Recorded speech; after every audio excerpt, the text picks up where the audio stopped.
माकडे पकडा आणि 600 रुपये मिळवा। राज्य सरकारचा हा निर्णय ऐकायला आकर्षक असला तरी प्रत्यक्षात तो किती वास्तववादी आहे हा मोठा प्रश्न उपस्थित होत आहे।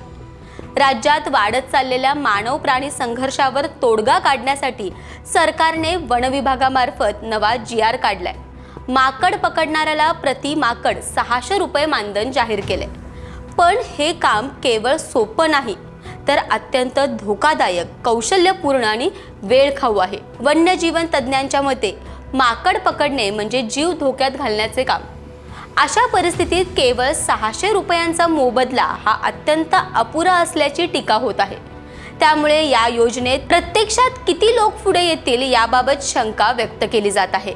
एकीकडे नागरिकांना दिलासा देण्याचा सरकारचा प्रयत्न जरी असला तरी दुसरीकडे या निर्णयातून व्यवहारार्थ आणि सुरक्षतेपेक्षा केवळ घोषणा करण्यावर भर दिला गेलाय का असा सवाल उपस्थित होत आहे।